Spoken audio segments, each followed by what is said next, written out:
And thank you for joining us. This is the World News at 12 on Voice of the People 90.3 FM. I am Solomon of FM, and here are our top stories. Reactions continue to trail Electoral Act Amendment Bill with Senate under the fence. DHQ insists on security partnership hours after US reviews deployment of small military team to Nigeria. Donald Trump reveals idea behind Christmas Day strike on ISIS in Nigeria.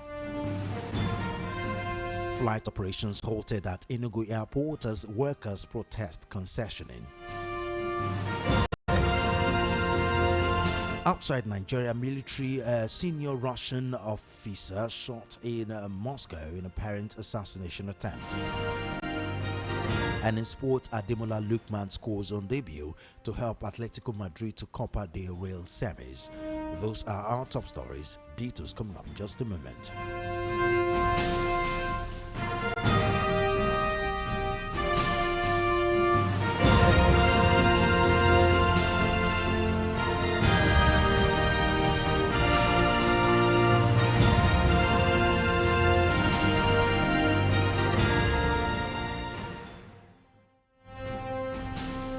Now, first on the news, as reactions continue to trail Electoral Act Amendment Bill by the Senate, Senator representing Anambra Central, Victor Ome, has clarified that the upper chamber unanimously approved electoral transmission of election results in the proposal, contrary to public reports suggesting lawmakers endorsed only a transfer of results.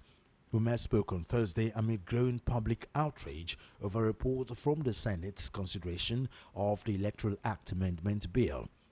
He explained that the legislative process on the amendment was extensive and deliberate, involving first and second readings, zonal public hearings, consultations with stakeholders, and report from a joint committee of the National Assembly. Ume said it takes a process to make a law. A bill must go through readings, public hearings, and consultations before debate and passage. According to the senator, the amendment to Section 60 of the Electoral Act 2022 dealing with the transmission of election results emerged as a major public demand during a consultation nationwide. Take a listen. I will have to remind you that lawmaking is not an event. It takes a process to make a law. And the National Assembly knows clearly that for you to make a law, you have to subject it to some processes. The bill will have to come, go through first reading, second reading, then go through public hearing and other consultative actions before you come back for debate and passage. With the level of outcry that came out yesterday and up to today, Nigerians are very angry because of how it finished yesterday. It goes to show that what they had was not what they were expecting.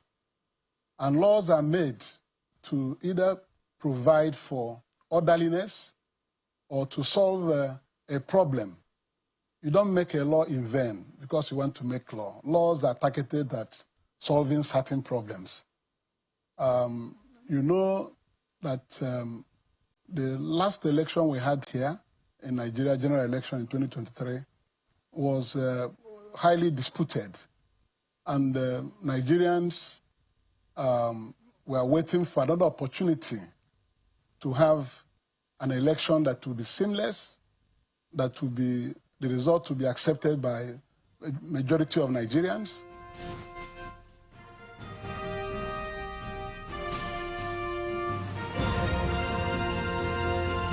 The Defense Headquarters DHQ has insisted that the country's security partnership with the United States primarily focuses on capacity building, professional military education, intelligence sharing, logistic support, and strategic dialogue aimed at addressing shared security concerns, including terrorism. The DHQ made the clarification following the report that U.S. troops had been deployed to Nigeria. In a statement signed by the Director of Defense Information, Major General Sumaila Uba, The DHQ emphasized that all engagements with the United States are conducted with full respect for Nigeria's sovereignty and existing bilateral frameworks. General Luba reassured Nigerians that the armed forces of Nigeria remain committed to protecting the nation's territorial integrity while collaborating with credible partners in ways that strengthen the country's security. The statement further stressed that Nigeria's defense partnerships are transparent, policy-driven, and aligned with constitutional provisions, ensuring that international cooperation enhances the nation's security architecture without compromising national defense. A top U.S. general recently said the United States has deployed a small military team to Nigeria. Speaking at the United States launched strikes targeting militants in Nigeria on December 25, General Gadvin Anderson, head of the U.S. Africa Command, AFRICOM, said the two countries had decided to increase collaboration. The general, however, did not give details on the team's activities. Meanwhile, the United States President Donald Trump has disclosed that the American government coordinated the Sokoto Christmas Day airstrikes against ISIS terrorists in collaboration with the Nigerian government. Trump made the remarks on Thursday while addressing guests at the National Prayer Breakfast in Washington, D.C. According to the U.S. president, the strikes were ordered to decimate the ISIS terrorists who have been slaughtering Christians in that country by the thousands.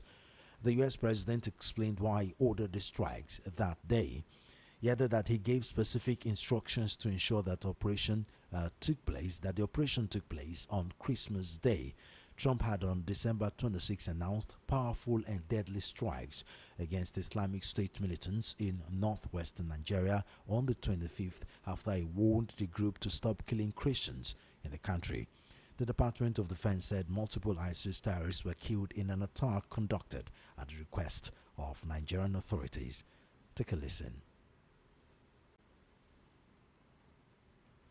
No administration in modern history has done more to confront the plight of persecuted Christians around the world than we have. With us, it's a mission. It's actually a mission. On Christmas Day, in close coordination with the government of Nigeria, we worked with them, but they got to get tougher. I ordered powerful airstrikes to decimate the ISIS terrorists who have been slaughtering Christians in that country by the thousands. It's not even believable. We hit them so hard, they still don't know what the hell happened. And we were going to do it on a different day. I said, no, do it on Christmas, so they understand it. Remember, Christmas was, when I ran in 2015, when I announced, I said we're going to bring back Christmas because the word Christmas was almost gone, and we did. People use Christmas anymore. We brought back the word Christmas. They didn't want to use it, and we're using it again. But I specifically told Pete, I said, hit him on Christmas Day.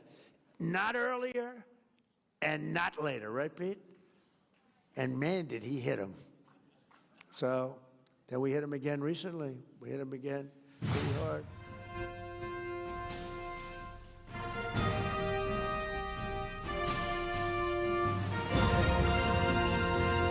Similarly, the United States has condemned the deadly attack on communities in Kayama local government area of Kwara State as conflicting casualty figures emerged from the incident that has sparked national and international outrage. While the Nigerian police force said 75 persons were confirmed killed in the assault in Woro and Nuku communities, local sources and international observers put the death toll significantly higher.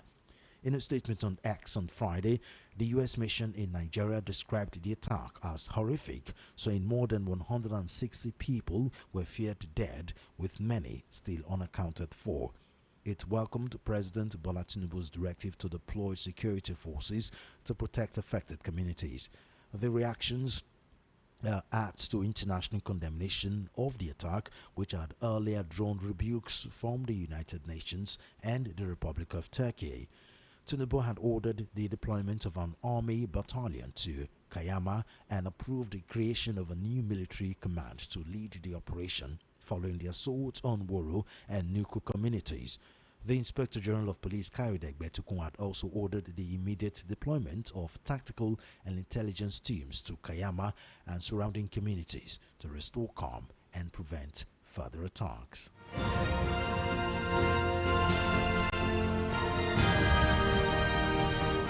Flight operations at the Akano Ibiam International Airport in Enugu were shut down on Friday after aviation workers embarked on an industrial action protesting against the federal government's concessioning of the airport.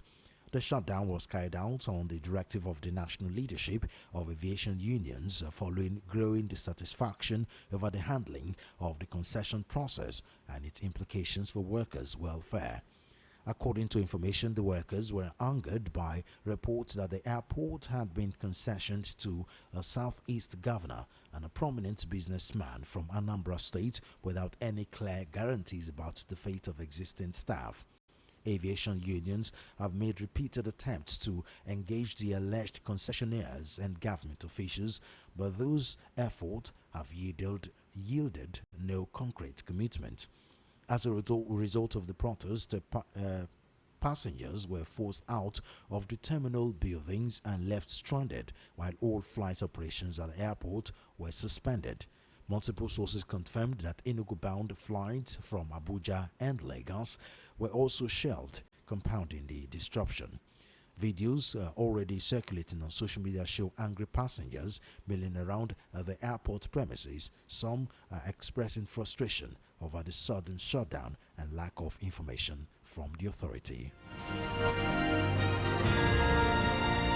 You are currently listening to the World News at 12 right here on Voice of the People 90.3 FM. We'll take a short break. When we return, we'll head into the news analysis segment with Destiny Takan, a legal practitioner and current affairs analyst. Stay with us.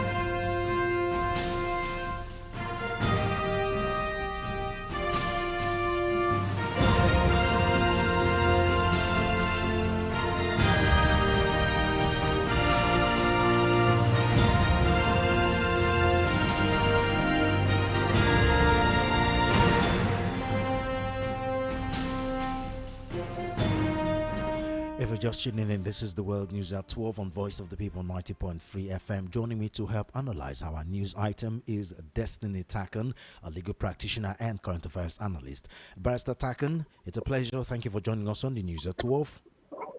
Thank you so very much, Solomon, and good day to our esteemed listeners.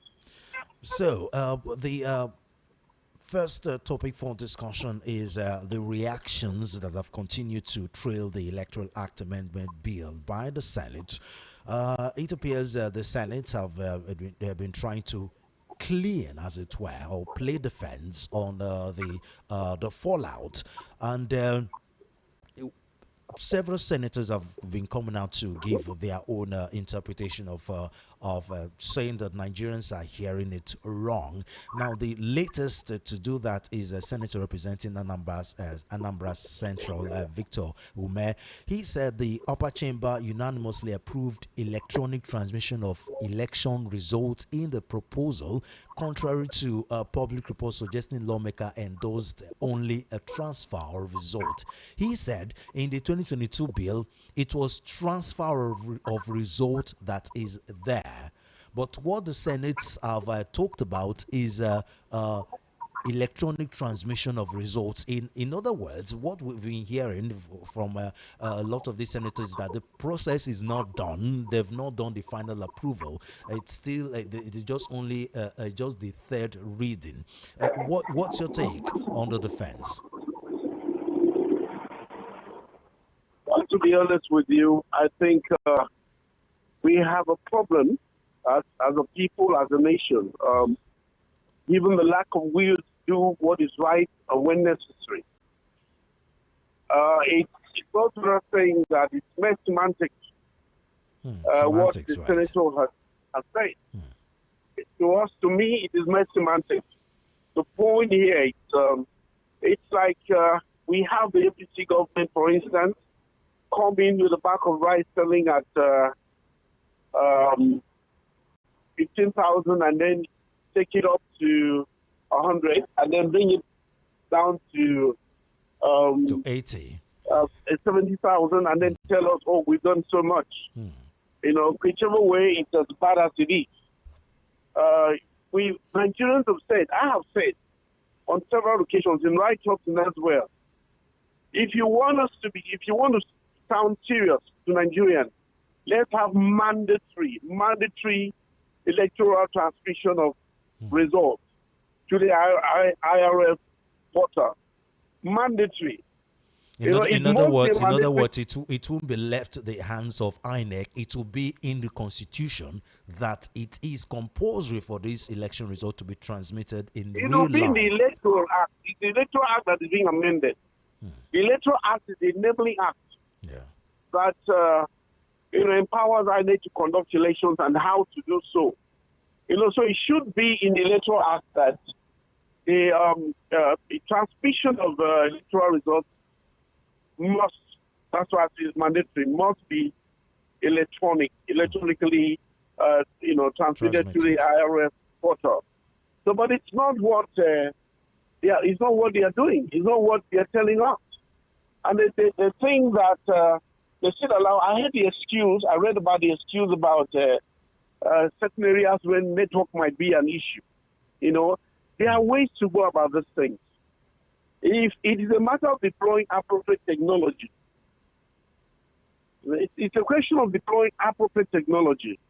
And I know that there is technology that's good enough, that can work, even in areas where, there's no... Internet is not very strong. Internet is not strong and all of that. All right, so you can, for instance, why do we have to wire phones? So you can communicate wherever you are, right in the middle of the sea, in the middle of some jungle or wherever. So much money was voted for the 2023 election, over 400 billion. What did you do with it? The answer was to employ appropriate technology. That was not done, all right? So it's not about having the money to do it, but having the will to employ the right technology, to do the right thing. If we had intended that we actually want this done, the essence of it for us to have good governance. And it goes with good governance, with election or selection of whichever way, who emerges as a leader, through the electoral process. They would rather have it that they still want to leave room for manipulation. And that's why they come up with semantics and excuses. Otherwise, let it be the law, because this for what is what you think is protecting you today, you might be the victim of it tomorrow because you've not decided to do the right thing for everyone. This is about nation building. We cannot have good governance without having good leaders. And we can't have good leaders where we allow the electoral process to be manipulated. And so for me, it still falls short of what should be done. There is still time while they are still doing this. It's share approval. They have not passed it yet. They still have to meet with the lower chamber.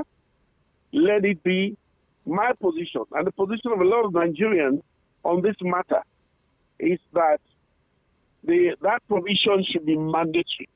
Mandatory transmission of electoral results on real-time basis. And of course, in addition to that, we had a situation where there were lots and lots of mutilation of results, which, however, the last election. At the end of the day, yes, it should be that any mutilation in any result that is not signed by all of the agents at the polling unit, it would not be counted. Will not be approved. Will not count. So we need to tell the world, tell ourselves, and tell the world that we're actually serious. Nigeria is such a great nation. We have so much prospered. We have everything. We are so gifted with natural and human resources. But our worst problem is leadership. Nigerians excel in all fields of human endeavor. We are exceptional in all fields of human endeavor. But when it comes to governance, we have rogues, we have vagabonds, we have thieves, we have terrible human beings, wicked human beings in government, only because they are able to manipulate the electoral process and get in there. And with it, what do you expect? Garbage in is garbage out. You can't give what you don't have. If you lack integrity, you cannot, come up with anything that has integrity. You cannot give good governance. If you are a thief and you go into government, what do? You steal them more. If you are a jihadist, we've seen in Nigeria, you go into government, banditry all over Nigeria. If you are a thief in one way, the drug lord, whatever, we see people who committed drug offenses being given state pardon. So can't we learn? For how long do we have to continue like this? A person of integrity, there are decisions he would never, ever take. Now, he was put. Look at Trump, for instance. He is not a perfect man, but I tell you, there's so much to applaud him for. So much that he's able to put his foot down. Oftentimes, he has to take the courts because the democratic institutions are strong in that country. To shoot down or clamp down on, order whatever decision is taken unconstitutional or illegal. That is how governance should be. But that's what we lack. Now, the because criticism... we come up with all manner of people as leaders. The criticism before now is why it's taken the Senate, the National Assembly, to pass this law. Critics have said that this is just an amendment. It's not like they are starting a whole election law from the scratch. The President Obasanjo regime already laid the foundation for some of these things. And then the Yaradua administration slash the Jonathan administration made some adjustments to the so many imperfections that came out from the Obasanjo administration. So the Muhammad Buhari administration did one or two tweaks. So what is left for the senators is to perfect it, and the three major things Nigerians have been clamoring for. One, the compulsory transmission of election results in real time, stricter punishments for electoral offenders. The major time were like 10 years. And then thirdly, to make it in a way that it is not the president that will be appointing the INEC chairman, because obviously the INEC chairman will dance to the tune of the president. So those were the three. So the critics have been saying that at least these three major things should be done, but the senators saying they have to go through this process and through this process and through this process, and of course critics are hammering down on it that, hey, it's one or two tweaks here. What's your take on that? Do you think it's that simple?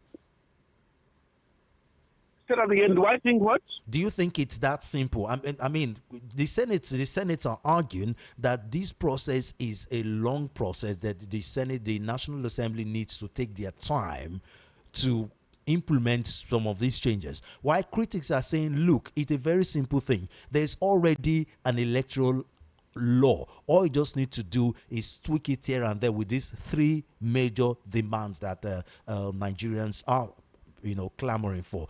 Do you think it is that simple, just tweak here and there, or the Senate, the National Assembly are right that this should take a good process so there won't be problems at the end of the day? Well, I've heard you. Thank you. Well, I do not think it's a difficult thing if the will is there. It boils down to the will.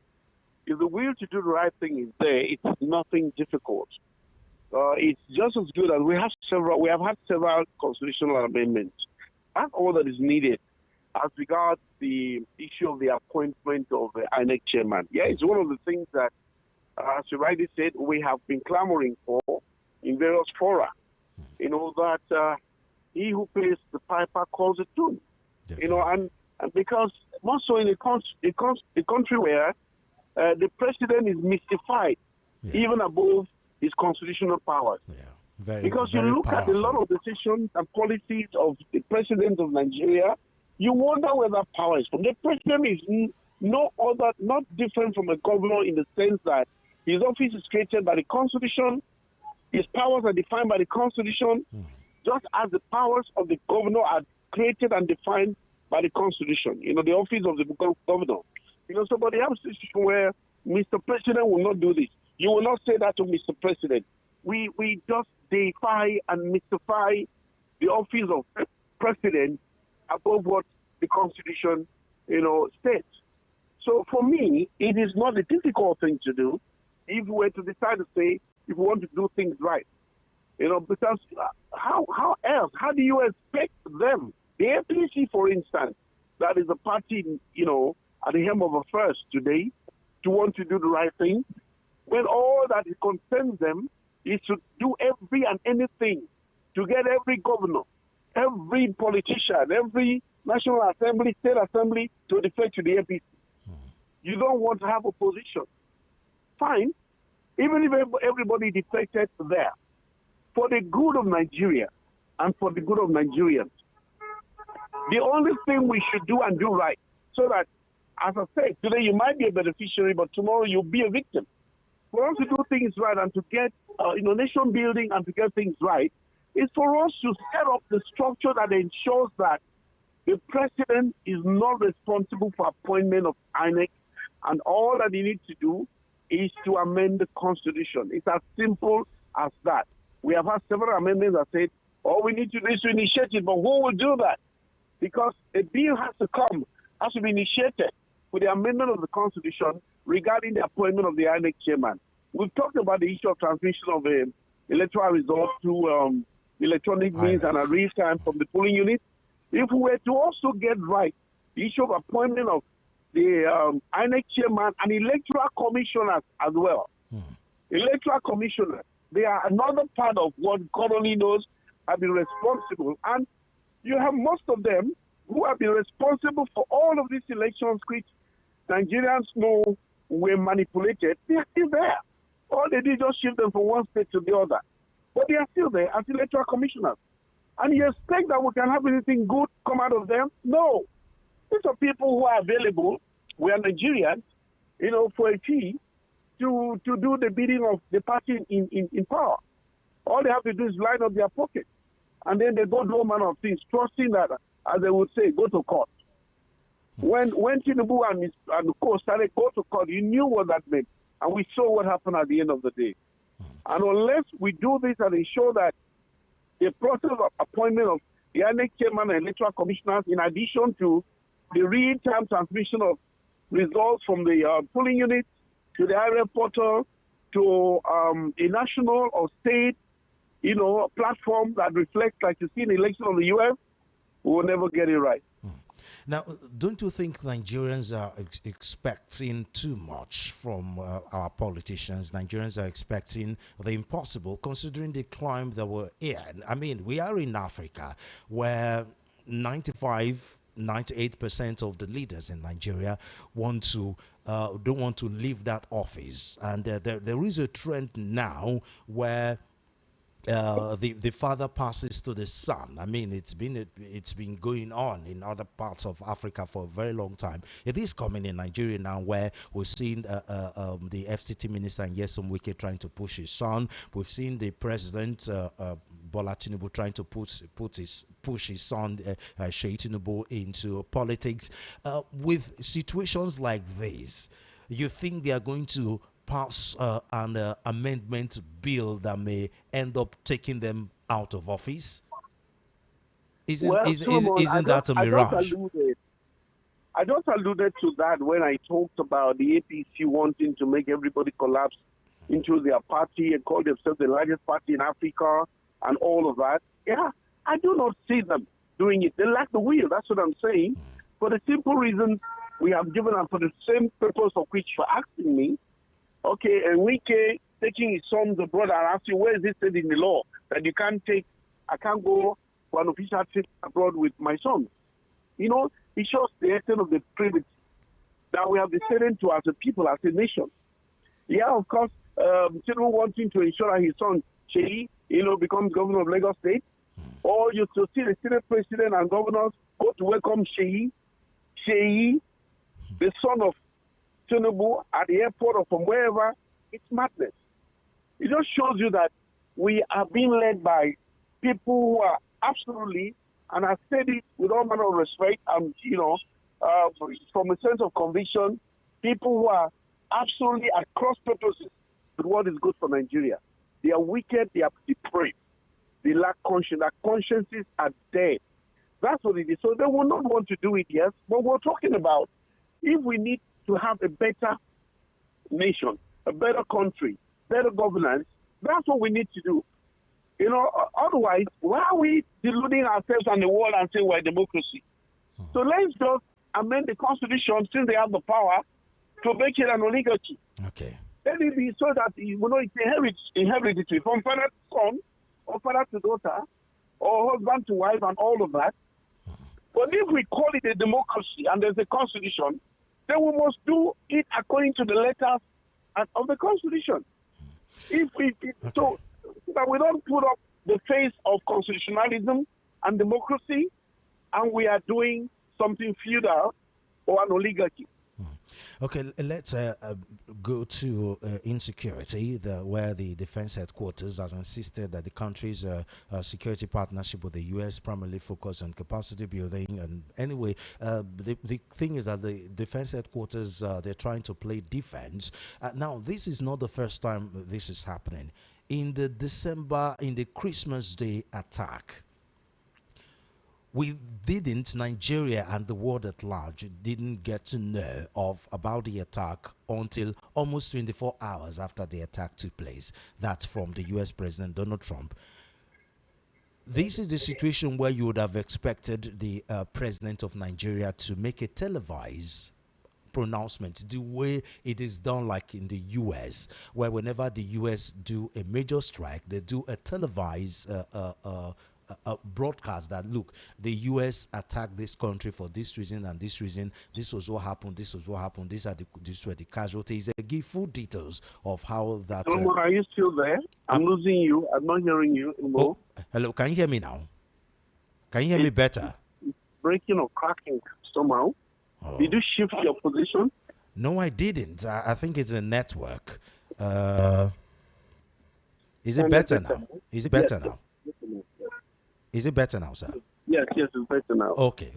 So I'm saying the defense headquarters playing defense with their partnership with the U.S. And this is not the first time it is happening. In the December 25 bombing in Nigeria, we only get to find out, talking about Nigeria and the world at large, only got to find out almost 24 hours after the bombing took place, and we didn't get that information from our president. In a Senate client, the president is supposed to do a broadcast to inform Nigerians that there were bombing of terrorist enclave in Nigeria. We only got to find out through a social media post by the U.S. president. Now, the same thing happened again, where the U.S. U.S. Africa Command, AFRICOM General Dagvin Anderson informed us 2 days ago that there are American troops on ground in Nigeria. And now the defense headquarters are trying to play defense, because now the question now is this a collaboration, or the U.S. is for better, for let's forget about the reasons now, whether the U.S. is doing a good thing to help Nigeria defend against terrorism in Nigeria. But the problem is this truly a collaboration between Nigeria and the U.S.? That's the question. Okay, thank you. Well, as regards security, your guess and mine are pretty wild as to what is happening and what is not. We are very much at sea and in the woods, because we know that this government has lacked the will all the while, to do what is needful, even as Nigerians were being slaughtered, on a daily basis. He took the threat of Donald Trump, for the first time for some kind of action to begin to be seen, or even statement of intention, or statement of intent, whichever way, to be made by this government. True. The U.S. struck, like you already said, and we didn't hear from our own government until Donald Trump talked about it. And again, the AFRICOM commander is the one who has also said their troops are on the ground in Nigeria. Well, we know they've been making trips trying to launder Nigeria's image and show that they're doing one thing or the other. But for me, I think that the fact that their troops are in Nigerian ground, Nigerian territory, and there's no hostility between the Nigerian army and their soldiers, means there's some level of collaboration, all right? But as to how far that is, we do not know. Maybe it's for the purpose of intelligence sharing, because there's a level of intelligence sharing that you need to be on the ground to do. There are others that you can do through satellite or whatever, so, and then perhaps, because I know from the experiences between the Nigerian army and the U.S. Army trying to work together in the past, I would even advise a U.S. soldier to want to work directly on the ground with a Nigerian soldier who always seen bad acts in the hierarchy of the Nigerian army. In the past, there have been allegations of sabotage by the Nigerian military. Exactly. From the Nigerian military. How soldiers' positions are given out to bandits. Yeah. They get ambushed, they get killed. Our young men get killed, by this ragtag miscreants in the name of bandits or whatever. People that, like the Nigerian army, a group of riffraffs the Nigerian army can take out if the will were there, if they were allowed to, if the command structure did not,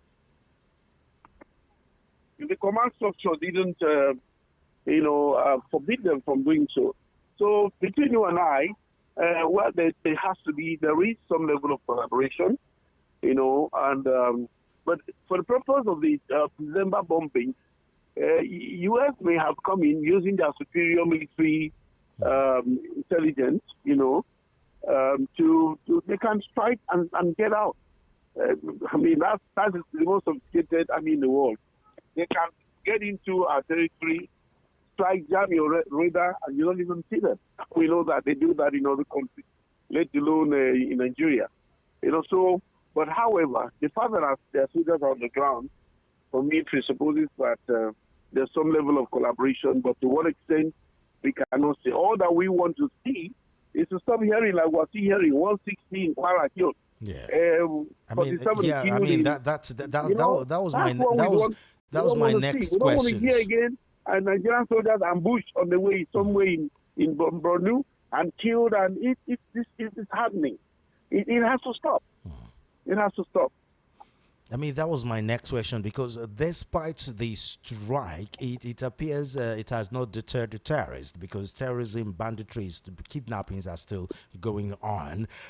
Probably that's what made the U.S. decide to send a small military team to Nigeria. Do you think that will anyway help without sabotage?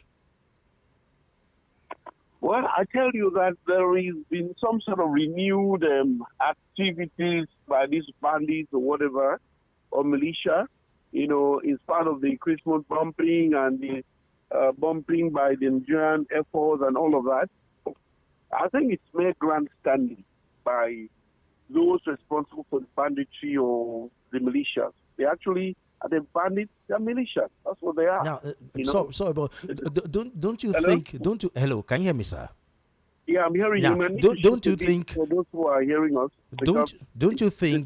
Don't you think the US are coming about it the wrong way, considering it's really no longer a secret that there are politicians sponsoring these bandits? We've heard from a countless number of security experts that are saying the federal government really know what to do if they really want to stop this insecurity. With that in mind, you think bombing enclave or boots on the ground is going to help this situation if the U.S. government don't target the government to make sure that list, the list we keep hearing, the list of terrorism financiers that is becoming almost a myth now. Don't you think those are the targeted, those are specific targets that the U.S. should go after if they really want to stop this insecurity in Nigeria? Well, thank you. I think the important thing is having to start somewhere rather than not doing anything at all. Like the Nigerian government was doing nothing. All right. So they've started with bombing and in December, and then now we have their troops on the ground. And I also have heard about moves that are intended to blacklist all of those people, seize their assets located in the U.S. and across the world. And so it's one step at a time. If they can't take all together at once, it's better than having a situation where these people whose agenda is very clear to overrun, territories across Nigeria for clear and obvious religious territorial expansion, would continue to do what they're doing. And don't forget, what actually motivated the U.S. was not just mere security assistance to Nigeria. Trump was very clear. Christians are being killed unabated. And so he intervened and said he will not sit back and allow Christians being decimated, the way it's been happening in Nigeria. So at the bottom of it, it is about, look, we're intervening, strike them wherever you can. While you're doing that, also take action against the abstinentials. But if you do not hit at those who are the fieldmen, the militia, and ensure that some level, apart from having to take them out, you also ensure that there's some level of deterrence from others who might want to join. Okay. So for me, it is laudable, and I think they've started well. If they have not started with the list, then I'm sure they will. They'll do same, but it's better than not doing something. Okay. Barrister Takan, we have to end it here. Thank you very much for your time. Okay. All right. Thanks so much for having me. Yeah. That was Destiny Takan, a legal practitioner, current affairs analyst, talking to us right here on Voice of the People, 90.3 FM, on the news at 12. And for a quick look at what's happening outside Nigeria, a senior Russian military official has been hospitalized after being shot several times in Moscow, according to state media quoting Russian officials. An unknown assailant carried out a gun attack on Lieutenant General Vladimir Alexeyev, Deputy Chief of Russian Military Intelligence, in a residential building. Svetlana Petrenko, spokesperson for the Russian Investigative Committee, ICR, said on Friday. Alexeyev is Deputy Chief of the Main Directorate of the General Staff at the Ministry of Defense. Petrenko told reporters that a criminal investigation has been opened for attempted murder and illegal trafficking in firearms regarding the incident. She said the shooting took place in a building at Vololamsk Highway in Moscow, and the suspect fled the scene. Alexeyev, one of the officials sent to negotiate with the late leader of the Wagner Group, Yevgeny Prigozhin, who led a rebellion against Moscow in 2023 and was later killed in a plane crash, which many observers blamed on President Vladimir Putin. Several senior Russian officers have been assassinated since the start of the war in Ukraine 4 years ago, with Moscow blaming the attack on Kyiv. In some cases, Ukrainian military intelligence has claimed responsibility. And now to sports news, Atletico Madrid advanced to the last four of the Copa del Rey on Thursday with an emphatic 5-0 win at Real Betis as new signing Ademola Lookman scored on his Rojiblanco debut. Diego Simeone signed John Holders, Barcelona, 2024 winners Atletico Bilbao and Real Sociedad in the semi-finals of the Cup competition. A barnstorming first-half performance in Seville by Atletico set up the victory as they raised into a 3-0 lead thanks to goals from David Henko, Giuliano Simeone and Lookman. The 28-year-old Nigerian joined Atletico on deadline day from Serie A outfit Atalanta on a reported €40 million deal. And Lukman, the 2024 African Player of the Year, took hardly any time at all to open his account as he finished off a counter-attack by dribbling around two defenders and squeezing a shot past goalkeeper Adrian on 37 minutes. Antoine Griezmann wrapped up the quarter-final tie shortly after the hour as Lukman again deployed his devastating pace on the counter, this time to tee up the 2018 World Cup winner for a left-footed finish. Thiago Almada struck late to cap off a fine performance by the third-placed side in La Liga. And before we go here again, our top stories. Reactions continue to trail Electoral Act Amendment Bill with Senate under the fence. The HQ insists on security partnership hours after US reveals deployment of a small military team to Nigeria. We also brought the story that Donald Trump reveals idea behind Christmas Day strike on ISIS in Nigeria.